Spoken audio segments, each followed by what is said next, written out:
नमस्कार, स्वागत और अभिवादन है आपका दिव्य नेत्र विजन पे। चलिए शुरुआत करते हैं क्लास 6 एनसीईआरटी ज्योग्राफी। ये आज 8वां टॉपिक है और अंतिम टॉपिक है। इसके बाद कोई टॉपिक नहीं है। तो देखें, आप समझे होंगे इससे पहले सात का क्लास 7 10-12 क्लास में लगभग पूरा ज्योग्राफी कंप्लीट हो गया। क्लास 6 का जो इंतजार करते रहेगा अब पढ़ेंगे एनसीईआरटी, अब पढ़ेंगे एनसीईआरटी, कब पढ़ेंगे एनसीईआरटी, वो तो पढ़ भी नहीं पाया।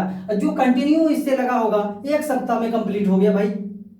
एक सप्ताह में एनसीईआरटी क्लास 6 से खत्म, फिर 7 का भी एक सप्ताह में खत्म। आप देखेंगे 10 सप्ताह में टोटल एनसीईआरटी खत्म। और इंतजार करने वाला कि अब पढ़ेंगे कि कब पढ़ेंगे, वो कभी पढ़ ही नहीं पाएगा एनसीईआरटी। इसलिए पढ़ते रहिए। इसलिए एनसीईआरटी हमसे भी जुड़िए और बुक भी रखिए साथ में, और नोट्स भी इसका बनाइए। नोट्स बनने का तरीका भी आपको साथ ही साथ बताते रहेंगे हम। तो आज का टॉपिक है भारत। भारत का टॉपिक है भारत। भारत में जानेंगे जलवायु क्या है भाई, भारत की कैसी जलवायु है, वनस्पति कैसी है, तथा वन्य प्राणी क्या है। वन्य प्राणी के बारे में समझेंगे, वन्य प्राणी के बारे में समझेंगे, जलवायु के बारे में जानेंगे और वनस्पति को समझेंगे आज के कक्षा में। क्या है, आप मौसम के बारे में प्रतिदिन समाचार पत्रों में पढ़ते हैं तथा टेलीविजन पर देखते हैं, अथवा दूसरों को इस संबंध में बातें करते हुए सुनते भी हैं। क्या क्या भाई, आप समाचार पत्र में पढ़ते होंगे, टेलीविजन यानी टीवी में देखते होंगे। आजकल का जमाना मोबाइल वाला है, तो आपके मोबाइल में नोटिफिकेशन आते रहेगा भाई। लोकल जहाँ पे भी है आप, वहाँ का लोकल नाम रहेगा और बोलेगा यहाँ का तापमान इतना, तो बारिश का समय है तो फलना ढकाना 50 तरह का बात आते रहता है नोटिफिकेशन में। तो ये, या फिर दूसरे को बात करते हुए देखते होंगे मौसम के बारे में। जैसे अभी मानसून का समय है, बूढ़े बुजुर्ग को देखते होंगे बात करते हुए, अब की बार बारिश नहीं है मानसून में। तो ये सब बात करते हुए देखते होंगे। इसको नोट्स में नहीं लिखना है। आप जानते हैं कि मौसम वायुमंडल में दिन प्रतिदिन होने वाला परिवर्तन है। ये इंपॉर्टेंट है। अब मौसम किसे कहते हैं, ये पहला पॉइंट है। मौसम वायुमंडल में दिन प्रतिदिन होने वाला परिवर्तन है। नोट्स का पहला लाइन यही लिखना है। मौसम क्या है, मौसम वायुमंडल में दिन प्रतिदिन होने वाला परिवर्तन है। इसमें तापमान, वर्षा तथा सूर्य के विकिरण इत्यादि शामिल है। बस इतना सा बात लिखना है। मौसम में कौन कौन शामिल है भाई, वर्षा, तापमान, सूर्य की विकिरण शामिल है। उदाहरण के लिए मौसम कभी गर्म तथा कभी ठंडी होता है, इसका कोई जरूरत नहीं है, समझिए, इसको समझते रहिएगा बस। कभी कभी आसमान में बादल छा जाते हैं, कभी कभी आसमान में क्या छा जाते हैं, बादल छा जाते हैं। कभी कभी आसमान में बादल छा जाते हैं तो कभी वर्षा होती है। आपने ध्यान दिया होगा कि जब बहुत दिनों तक मौसम गर्म रहता है तब आपको ऊनी वस्त्र की आवश्यकता नहीं पड़ती है। कभी कभी वर्षा का मौसम है, कभी कभी गर्मी का मौसम है, कभी कभी ठंडी का मौसम है, कभी आसमान में बादल छाया हुआ है, कभी बारिश हो रहा है। तो ये बात आप देखते होंगे, आप देखेंगे, ध्यान दिए होंगे।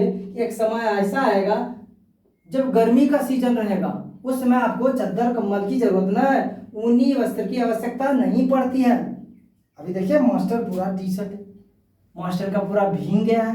क्यों, ये नहा के आया है? नहीं, पसीना से भीगा हुआ है, क्योंकि टेम्परेचर हाई है, गर्मी का मौसम है। एक समय ऐसा आएगा मास्टर इस जगह सूटर चादर कंबल ओढ़ के आएगा भाई। मास्टर भी, आप भी सोचिएगा, मास्टर कंबल ओढ़ के आ गया। क्यों आया मास्टर? क्योंकि तापमान में गिरावट हुआ है ना भाई, तापमान में गिरावट हुआ है, जिसके चलते ठंडी का दिन आ गया है, जो ऊनी वस्त्र की आवश्यकता होती है सबको ना। आप खाने पीने में ठंडे पदार्थ को पसंद करते हैं। गर्मी के दिन में ठंडा पदार्थ को पसंद करेंगे ना जी। जब कोल्ड ड्रिंक्स पिएगा लोग हवाबाजी के लिए ना, कोल्ड ड्रिंक्स पियेंगे, आप कुछ भी ठंडा करके पियेंगे। गरम गरम खाना है उसको थोड़ा ठंडा करके खाएंगे। यही बात आप विपरीत देखेंगे, जब ठंडी का दिन है उसमें थोड़ा खाना ठंडा हो गया तो आप मम्मी को बोलेंगे थोड़ा मम्मी गर्म कर दो, बोलते हैं। क्यों बोलते हैं? क्योंकि आप विपरीत प्रतिकूल स्थिति में जीना पसंद करते हो। ठंडी है तो गर्म चीज चाहिए आपको ना, गर्म है तो ठंडी चीज चाहिए। गर्मी के दिन में कोल्ड ड्रिंक्स, ठंडा के दिन में गरम पेय पदार्थ ना, पेय पदार्थ भी गर्म होना चाहिए, या फिर खाना भी गर्म होना चाहिए, ये सब बात है। इसके विपरीत ऐसा भी दिन होता है जब आपको ऊनी वस्त्र के बिना ठंड लगता है भाई। क्या भाई, इसके विपरीत ऐसा भी दिन होते हैं जब आपको ऊनी वस्त्र के बिना ठंड लगती है, ऊनी वस्त्र के बिना ठंड लगती है। ठंड और तेज हवाएं चलती है। क्या क्या चलती है भाई? ठंड चलती है और तेज हवाएं चलती है। रात में देखेंगे तेज हवा चलती है, ठंडा और ठंडा कर देता है। इन दिनों में आप गर्म चीज खाना पसंद करते हैं। इन दिनों में क्या चीज खाना पसंद करते हैं? ठंडी दिन में गर्म चीज पसंद करते हैं। सामान्यतः भारत में प्रमुख मौसम होते हैं। सामान्यतः भारत में जो मौसम होते हैं, कौन कौन से मौसम होते हैं भाई? दिसंबर से फरवरी तक ठंडा मौसम भाई, सर्दी का दिन। मार्च से मई तक गर्म मौसम यानी गर्मी का दिन। जून से सितंबर तक जो अभी चल रहा है दक्षिण पश्चिम मानसून का मौसम यानी वर्षा का दिन होता है। अक्टूबर और नवंबर में मानसून के लौटने का मौसम यानी शरद का आगमन होता है उस समय, समझे? तो अक्टूबर नवंबर में शरद चलेगा। 15 सितंबर के बाद मानसून विदा होने लगेगा भारत से, लगभग विदा हो जाता है, समझे? शीत ऋतु को समझते हैं। शीत मतलब ठंडा, ऋतु मतलब ऋतु। शीत ऋतु को समझते हैं। ठंडे मौसम में सूर्य की सीधी किरणें नहीं पड़ती है। कहाँ पे? जहाँ पे ठंडा मौसम है। पृथ्वी पे अगर यहाँ पे डायरेक्ट सीधी रोशनी पड़ी थी यहाँ गर्मी के दिन, लेकिन यहाँ टेढ़ा रोशनी पड़ेगा, खाली इंजोर होगा, रोशनी कम पड़ेगा ठंडा। तो यहाँ पे कौन सा दिन होगा? ठंडी के दिन होगा। तो ठंडे मौसम में सूर्य की सीधी किरणें नहीं पड़ती है, जिसके परिणाम स्वरूप उत्तर भारत का तापमान कम हो जाता है, क्योंकि सूर्य दक्षिणायन हो जाती है। ऑस्ट्रेलिया में गर्मी के दिन तो भारत में ठंडी के दिन हो जाता है। समझ में आ रहा है? ग्रीष्म ऋतु को समझते हैं। गर्मी के मौसम में सूर्य की किरणें अधिकतर सीधी पड़ती है। गर्मी के दिन में सूर्य उत्तरायण हो जाती है। और ये सर कहाँ पे पढ़ेंगे? हम समझा दिए हैं, इससे पहले वाले वीडियो में आपको दिख जाएगा। एनसीईआरटी में ही उत्तरायण क्या होता है, दक्षिणायन क्या होता है, वहां पे समझाया गया है। आप पिछले वीडियो में आप देख सकते हैं। तो गर्मी के मौसम में सूर्य की किरणें अधिकतर सीधी पड़ती है। तापमान बहुत अधिक हो जाता है, टेम्परेचर बहुत ज्यादा हो जाता है, जिसके चलते गर्मी लगने लगता है। दिन के समय गर्म एवं शुष्क पवन बहती है, जिसे लू कहा जाता है। गर्मी के दिन में लू चलेगा ना जी, लू चलेगा, काल बैसाखी चलेगा पश्चिम बंगाल में। ये सब समय में लू चलता है। कब? गर्मी के दिन में। सिंपल सा बात है, क्योंकि धूप काफी है, ग्रीष्म ऋतु का समय है। आओ खेलने वाला बात है। आप खुद खेलिएगा, आप अपना बुक ले लीजिएगा, उसको देखिएगा, पढ़ के समझिएगा चीज क्या खेलने बता रहा है। दक्षिण पश्चिम मानसून या वर्षा का मौसम, इसे समझते हैं। एक्चुअली क्या है भाई, हम अगर दक्षिण पश्चिम मानसून आपको पढ़ाए ना डीप में, तो ये कक्षा सिर्फ 5 दिन का होगा। कितना दिन का होगा? 5 क्लास का होगा। सिर्फ यहाँ पे इतना सा है, सोचिए कितना कम है। 5 दिन का क्लास और एक 1.5 घंटा का क्लास होगा। लगभग 10 या 12 घंटा का मानसून होता है मेरा क्लास, तो सिर्फ इतना सा बात में है, तो बहुत कम है। लेकिन उसको भी पढ़ाएंगे बाद में, पहले एनसीईआरटी को कंप्लीट करेंगे। दक्षिण पश्चिम मानसून या वर्षा का मौसम, यह मानसून के आने तथा आगे बढ़ने का मौसम है। इस समय पवन बंगाल की खाड़ी तथा अरब सागर से स्थल की ओर बहती है। कहाँ पे सर? बंगाल की खाड़ी से स्थल की ओर, इधर ब्रह्मपुत्र घाटी में और अरब सागर में स्थल की ओर बढ़ती है। और केरल तट पे, पूरा पश्चिमी घाट के पश्चिमी तट पे, इधर पूरा भारत में लगभग वर्षा करती है। प्रायद्वीपीय भारत को छोड़ के, वृष्टि छाया प्रदेश को छोड़ के वर्षा करती है, समझे? वे अपने साथ नमी भी लाती। ये जो हवा बहती है ना, कहाँ से बह रही है हवा? ये हवा समुद्र से बह रही है। तो इस हवा में क्या होगा भाई? नमी पर्याप्त मात्रा में होगा। क्या होगा? मॉइस्चराइजर अधिक होगा इस हवा में, क्योंकि समुद्र से बहते हुए जा रही है। यही मॉइस्चराइजर जाके यहाँ पे विभेदी तापमान से टकराएगा और हवा ऊपर उठेगी और बारिश का बूंद बन के धरती पे गिरेगी। यही तो बारिश का मौसम है, मानसून, समझे? जब यह पवन पहाड़ों से टकराती है तब वर्षा होती है। जब यह पवन पहाड़ों से टकराती है पश्चिमी घाट पर्वत से, तो क्या करती है?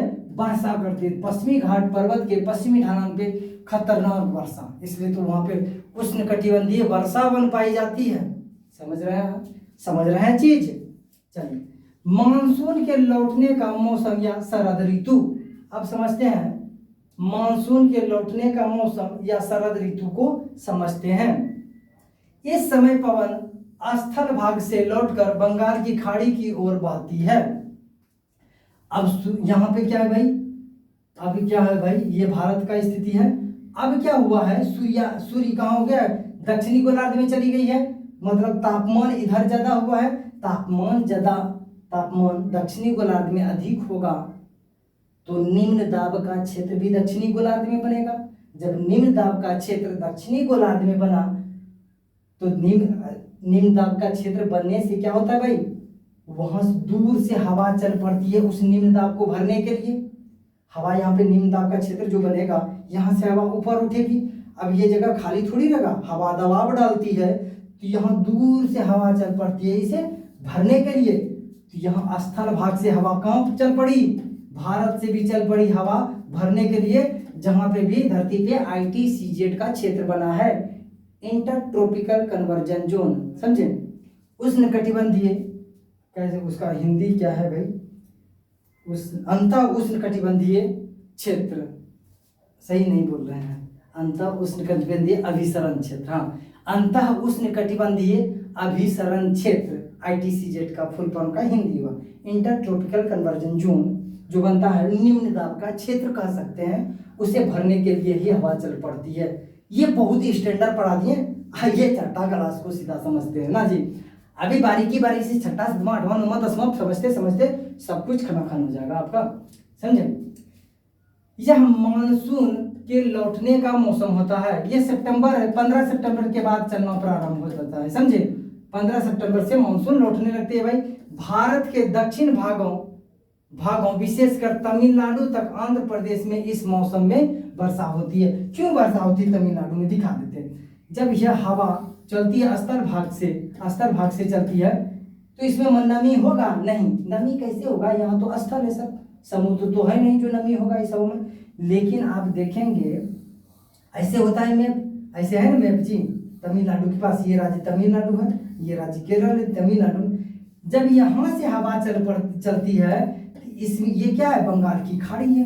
जब यहाँ से हवा चलती है इस हवे में क्या हो जाएगा, मॉइस्चराइजर आ जाएगा, नमी पर्याप्त मात्रा में होगा। ये हवा आके नीलगिरी पर्वत तमिलनाडु के कोरोमंडल तट से टकराती है, जिसके चलते यहाँ पे भारी बारिश होता है तमिलनाडु में। इसलिए लौटती हुई मानसून में वर्षा कहाँ होती है, तमिलनाडु में। जाड़े के उसमें जाड़ा का ऋतु रहेगा, जाड़े के समय में या ठंड के समय में वर्षा कहाँ होती है, दक्षिण भारत में, तमिलनाडु में। ये रीजन है, समझे। इस समय वर्षा होती है।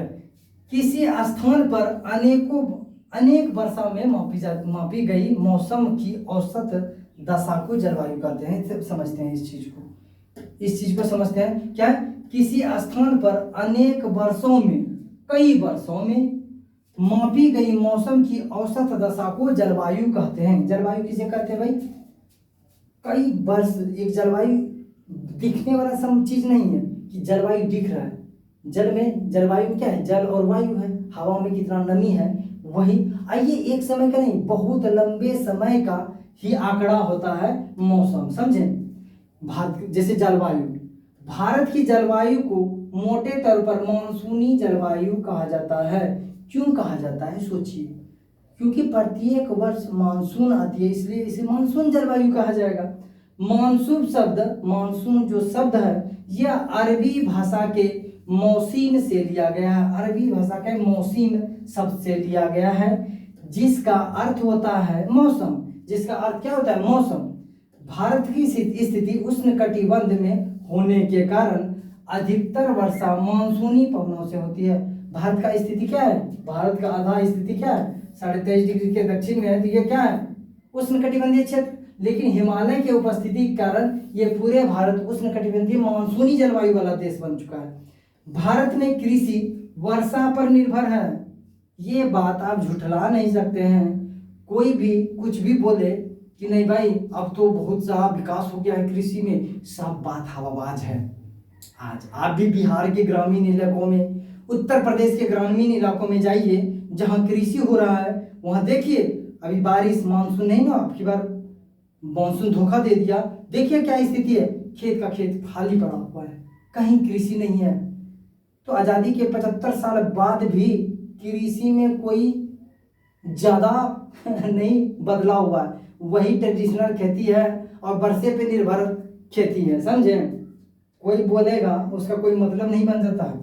अच्छे मानसून का मतलब है पर्याप्त वर्षा तथा प्रचुर मात्रा में फसलों का उत्पादन। जब अच्छा मानसून आएगा, मानसून, अच्छा मानसून किसे कहेंगे, उसे कहेंगे जब अच्छा वर्षा हो और क्या हो, प्रचुर मात्रा में फसल या कृषि हो या फिर पर्याप्त मात्रा में वर्षा हो, ये सब अच्छे मानसून का द्योतक होता है।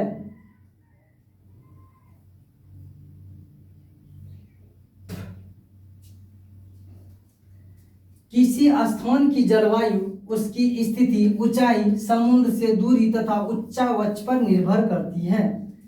किसी स्थान की जलवायु कैसी होगी, उसकी स्थिति हम कैसे आंकेंगे, तो उसकी ऊंचाई पे आंक सकते हैं। जैसे जैसे ऊंचाई बढ़ेंगे, क्षोभ मंडल में ऊंचाई पे जाएंगे, तापमान में गिरावट आती है। आप देखेंगे उष्णकटिबंधीय क्षेत्र पे अगर बहुत बड़ी पर्वत है उष्णकटिबंधीय क्षेत्र में, फिर भी वहां पे बर्फ ढका जाएगा, समझे, हिम चादर बिछ जाएगा उस पर्वत पे, क्योंकि ऊंचाई पे स्थित है। तो ध्रुवीय जैसा स्थिति बन गया है, उष्णकटिबंधीय क्षेत्र में भी ऐसा भी होता है, समझे। तो वही बात है, उसकी स्थिति ऊंचाई पे भी निर्भर करती है, समुद्र से दूरी पे भी निर्भर करती है। समुद्र से दूरी, जैसे इधर से मान लीजिए, इधर से हवा गई, पश्चिम बंगाल में अधिक वर्षा की, उसके बाद बिहार आएगी, बिहार में थोड़ा कम, पश्चिम बंगाल से कम, उत्तर प्रदेश में थोड़ा कम। देखते हैं समुद्र से जैसे जैसे दूरी बढ़ रही है, वर्षा की मात्रा भी कम हो रही है। तो वही बात है, जलवायु, उसकी स्थिति, ऊंचाई, समुद्र से दूरी तथा उच्चावच, उच्चावच कैसा है उसके अनुसार भी निर्भर करती है। इसलिए हम भारत की जलवायु में क्षेत्रीय विभिन्नता को देखते हैं ना जी, क्षेत्रीय विभिन्नता को पाते हैं। कैसी जलवायु, भारत के जलवायु में। राजस्थान के मरुस्थल में स्थित जैसलमेर तथा बीकानेर बहुत गर्म स्थान है। राजस्थान का एक जिला है जैसलमेर, एक जिला है बीकानेर, ये सब बहुत गर्म स्थल है। जबकि जम्मू तथा कश्मीर के द्रास और कारगिल में बर्फीली ठंडी पड़ती है। भाई बर्फीली ठंड पड़ती है कहाँ पे, द्रास और कारगिल सब क्षेत्र में एक के समय में, समझे, क्योंकि वो ऊंचाई पे स्थित है और ये थोड़ा समुद्र तल से दूरी भी है और अरावली के समानांतर भी है। इसके चलते बीकानेर में बहुत ज्यादा गर्मी पड़ती है। ये सब तटीय क्षेत्र जैसे मुंबई तथा कोलकाता की जलवायु मध्यम है, मतलब समशीतोष्ण कटिबंधीय क्षेत्र में। जो भी समुद्र तट का क्षेत्र होगा ना, समशीतोष्ण कटिबंध का क्षेत्र कहलाता है, समझे। मध्यम जलवायु रहेगा, ना ज्यादा गर्मी ना ज्यादा ठंडी, सालों भर। मुंबई में सालों भर गर्मी ज्यादा नहीं रहता है, समझे, ना ज्यादा गर्मी रहेगा, ठंडी नहीं रहेगा।